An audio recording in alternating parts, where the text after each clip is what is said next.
There are over 30 million people in India alone who have some form of locomotor disability.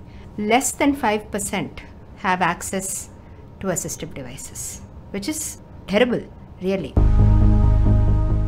Dr. Sujata runs the RTD2 lab in IIT Madras, an independently funded center that focuses on affordable assistive devices. If you look at the spectrum of assistive devices, on one end you have very low cost devices, but typically they are also poor quality and they may actually do more harm than good. And that is predominantly what is available to most people.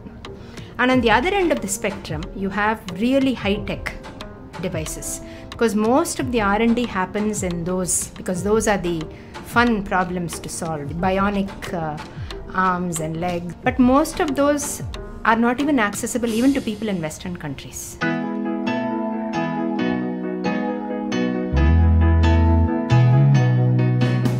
Standing wheelchair, we have an industry partner for that. That project is almost over.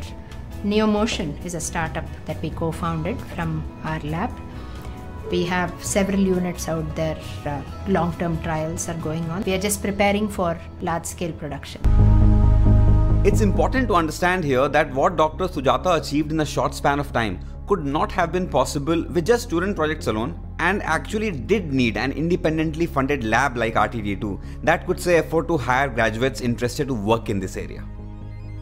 It's very challenging doing product development with students. Going from a working prototype to actually a pre-commercial prototype and then a product, that journey is a very long one, it's an arduous one.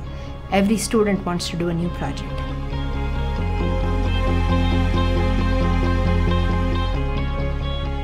One of the things that people forget sitting in academia is that, we think some problems are interesting to solve when we pick those. But in this field, it has to be user-centric design. You have to be connected to the user.